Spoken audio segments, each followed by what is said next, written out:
Hi நண்பர்ஸ், welcome back. Video பார்க்குறவங்க like பண்ணி அப்படியே மறக்காமல் சப்ஸ்கிரைப் பண்ணி சப்போர்ட் பண்ணுங்கள். கொஞ்சம் சப்போர்ட்டாக இருக்கும். மறக்காமல் சப்ஸ்கிரைப் பண்ணி வீடியோ பாருங்கள். இந்த வீடியோ எதை பற்றினா, சிஎம் விஜய் அண்ணா என்ன சொல்லியிருக்காங்கன்னா, ஆல்ரெடி பஸ்ஸஸ் எல்லாம் வந்து இன்னோக்ரேட் பண்ணியிருந்தாங்களே, அதுக்கப்புறம் என்ன வந்திருக்கு அப்படின்னா, ஆல் பப்ளிக் டிரான்ஸ்போர்ட் வந்து ஏசி பஸ்ஸஸாக இருக்கணும். எல்லாமே இதுக்கப்புறம் வந்து நான் ஏசியாக இருக்கிற எல்லாமே ஏசி பஸ்ஸஸாக கொண்டு வரணும்னு சொல்லியிருக்காரு. அது கண்டிப்பாக ஒரு நல்ல இனிஷியேட்டிவ் தான். பட் அந்த ஏசி பஸ் கொண்டு வந்த பிறகு பப்ளிக்கிட்ட நம்ம மக்கள்கிட்ட என்ன சொன்னால், அது சேஃபாக வச்சுக்கோங்க, யாரும் அது சேதப்படுத்தாமல் அது வச்சுக்கினா கொஞ்சம் நல்லாவே இருக்கும். கண்டிப்பாக எல்லாமே ஏசி பஸ்ஸஸாக கொண்டு வரணும், ஆல் பப்ளிக் டிரான்ஸ்போர்ட்டுன்னு சொல்லியிருக்காரு.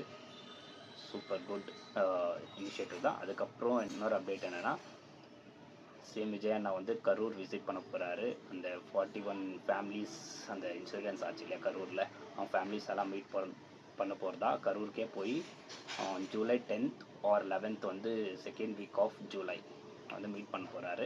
ஏன்னா பிஃபோர் வந்து அவர் சென்னைக்கு கூப்பிட்டு வந்து மீட் பண்ணியிருந்தார். அவங்க ஃபேமிலிஸ் அவங்களே பஸ் வச்சு கூப்பிட்டு மீட் பண்ணியிருந்தார்.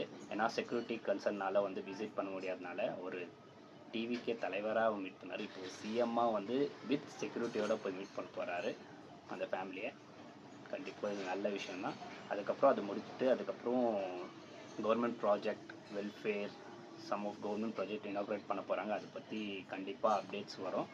மறக்காமல் அந்த மாதிரி அப்டேட்ஸ் உங்களுக்கு வேணும்னா மறக்காமல் சேனலை சப்போர்ட் பண்ணி சப்ஸ்கிரைப் பண்ணி வச்சுட்டு கண்டிப்பாக அப்டேட்ஸ் நான் கொடுக்குறேன். இந்த வீடியோ உங்கள் சேனல் லைக் பண்ணுங்கள், ஷேர் பண்ணுங்கள், மறக்காமல் சப்ஸ்கிரைப் பண்ணி சப்போர்ட் பண்ணுங்கள். அடுத்த வீடியோ சந்திக்கலாம். Bye guys.